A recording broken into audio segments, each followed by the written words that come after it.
भावली धरण परिसरात पर्यटनासाठी गेलेल्या महाजन कुटुंबावर जीवघेणा हल्ला, महिलेचा विनयभंग, लूटमार आणि तब्बल 20 किलोमीटर पर्यंत पाठलाग करून कारवर दगडफेक करणाऱ्या टोळीतील 9 आरोपींना अटक करण्यात नाशिक ग्रामीण पोलिसांना मोठे यश आले आहे। या प्रकरणातील आणखी 3 आरोपी फरार असून त्यांचा शोध सुरू आहे। आरोपींना आश्रय देणाऱ्या किंवा पळून जाण्यास मदत करणाऱ्यांवरही कारवाई करण्यात येणार असून संपूर्ण टोळीवर मोकोका अंतर्गत कारवाई करण्याची प्रक्रिया सुरू असल्याची माहिती पोलीस अधीक्षक डॉक्टर DS स्वामी यांनी पत्रकार परिषदेत दिली। मिळालेल्या माहितीनुसार काही दिवसांपूर्वी नाशिक रोड येथील महाजन कुटुंब भावली धरण परिसरात पर्यटनासाठी गेले होते। धबधब्याजवळ फिरत असताना 2 युवकांनी कुटुंबातील महिलेचा विनयभंग केला।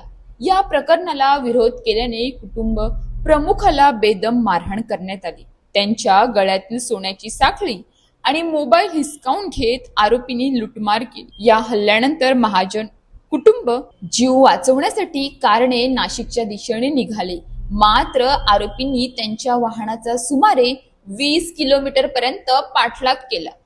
लोखंडी रॉड, लाकडी दांडके आणि दगडांच्या साह्याने कारवर हल्ला करण्यात आला। कारच्या काचा फोडण्याचा प्रयत्न करण्यात आला, तसेच घोटी टोलनाक्याजवळ पुन्हा वाहन अडवून जीवे मारण्याचा प्रयत्न करण्यात आला। या थरारक प्रकारामुळे परिसरात भीतीचे वातावरण निर्माण झाले होते।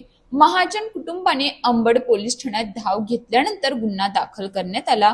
पुढील तपासासाठी प्रकरण इगतपुरी पोलीस ठाण्याकडे वर्ग करण्यात आले। दरम्यान या घटनेचा व्हिडिओ सोशल मीडियावर व्हायरल झाल्यानंतर राज्यभर संताप व्यक्त झाला आणि पोलिसांनी तपासाला वेग दिला। तपासादरम्यान सीसीटीव्ही फुटेज, मोबाईल लोकेशन, तांत्रिक विश्लेषण आणि गोपनीय माहितीच्या आधारे आरोपींचा माग काढण्यात आला। काही आरोपी वाडा आणि भिवंडी परिसरात लपल्याचे तर काही जण बनावट नावाने लॉज मध्ये राहत असल्याचे निष्पन्न झाले। त्यानंतर विविध ठिकाणी छापे टाकून 9 आरोपींना अटक करण्यात आली। पोलिसांच्या प्राथमिक तपासात ही टोळी पर्यटकांना लक्ष्य करून दहशत निर्माण करत असल्याचा संशय व्यक्त करण्यात आला आहे। आरोपींची गुन्हेगारी पार्श्वभूमी तपासली जात असून यापूर्वी अशाच प्रकारच्या घटनांमध्ये त्यांचा सहभाग आहे का याचाही तपास सुरू आहे। त्यामुळे या प्रकरणात आणखी धक्कादायक माहिती समोर येण्याची शक्यता पोलिसांनी व्यक्त केली आहे। दरम्यान उर्वरित 3 आरोपींचा शोध घेण्यासाठी विशेष पथके तैनात करण्यात आली असून आरोपींना मदत करणाऱ्यांनाही कायद्याच्या कचाट्यात आणले जाणार आहे। संघटित स्वरूपाचे गुन्हे लक्षात घेता या टोळीवर मोकोका अंतर्गत कारवाई करण्याची प्रक्रिया सुरू असल्याचे पोलिसांनी स्पष्ट केले। पर्यटन स्थळावर गुन्हेगारांची दहशत निर्माण होणे ही अत्यंत गंभीर बाब आहे। पर्यटकांच्या सुरक्षिततेसाठी अशा टोळ्यांवर कठोर कारवाई, प्रभावी पोलीस बंदोबस्त आणि सातत्यपूर्ण गस्त ही काळाची गरज असून कायद्याचा धाक निर्माण झाल्यास पर्यटन स्थळावरील नागरिकांचा विश्वास कायम राहील।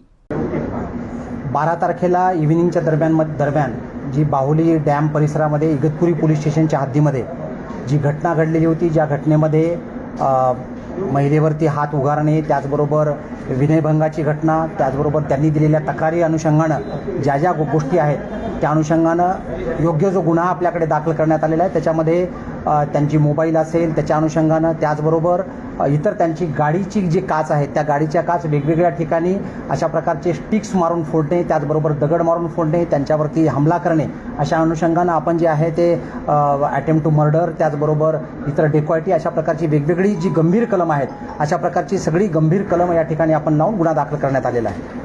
या अनुषंगानं याच्यामध्ये आत्तापर्यंत एकंदरीत 9 आरोपी जे आहेत ते 9 आरोपींना पूर्णपणे ताब्यात घेण्यात आलेलं आहे आणि त्याच्यावरती कारवाई सुरू आहे।